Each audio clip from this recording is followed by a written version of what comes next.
Time for your 420 Radio News for Wednesday, April 10th, 2013. I'm Russ Belville.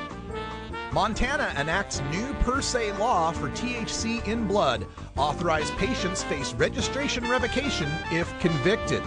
This from normalorg.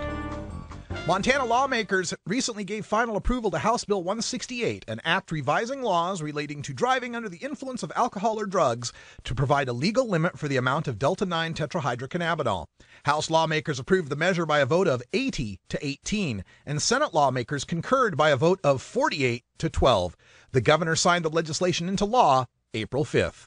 House Bill 168 imposes a 5 nanogram per milliliter per se threshold for THC in blood for anyone operating a motor vehicle. Montana is the 5th state to impose a per se threshold for cannabinoids, joining Pennsylvania at 1 nanogram, Ohio at 2 nanograms, Nevada at 2 nanograms, and Washington state at 5 nanograms per milliliter. 10 additional states impose zero tolerance thresholds for the presence of cannabinoids and or their metabolites.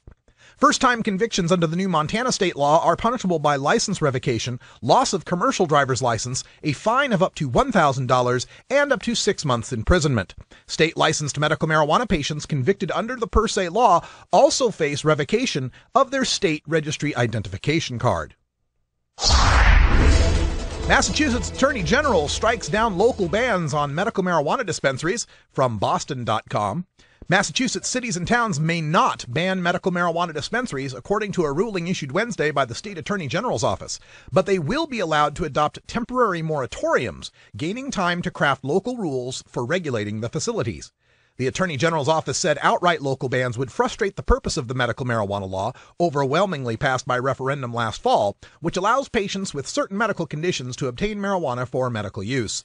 A handful of municipalities, including Wakefield, Melrose, and Reading, had adopted bans, citing concerns about substance abuse, crime, and property values. Maine Legislative Committee overwhelmingly approves measure allowing hemp cultivation. This from theweedblog.com.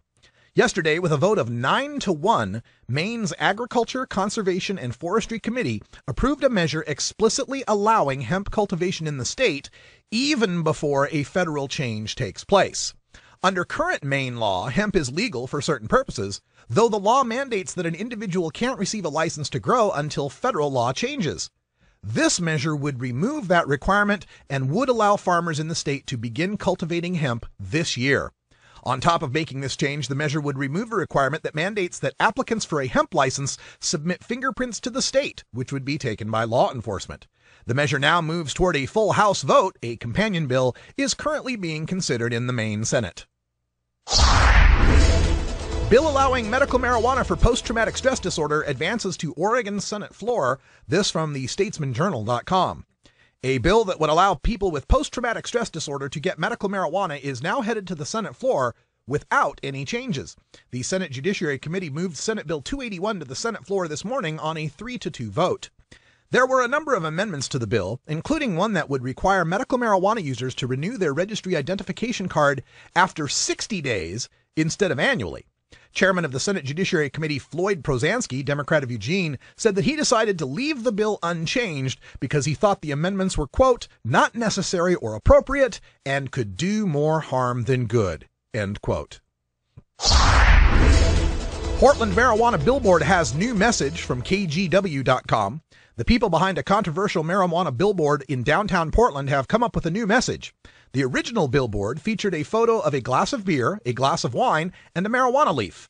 And below each photo, the words read beer, wine, and safer, respectively. It was located at Southwest 13th Avenue and Southwest Alder Street.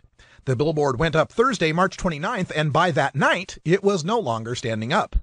Now a new billboard has gone up that reads, "The truth cannot be destroyed." The Marijuana Policy Project wants to get a measure on the 2016 ballot legalizing recreational marijuana in Oregon. Both Colorado and Washington passed similar bills last year. And 2 people unconscious after explosion and marijuana found inside a home in South Sacramento. Neighbors heard 2 cars speeding away from the blaze, and later, 2 people admitted to the hospital for severe burns. And that's your 420 Radio News for Wednesday, April 10th, 2013. I'm Russ Belville. When we come back, we go behind the headlines and take a look at the fiscal year 2014 Office of National Drug Control Policy budget and how it's not that different from budgets submitted by George W. Bush. You're listening to The Russ Belville Show on 420radio.org. We'll be right back after these messages.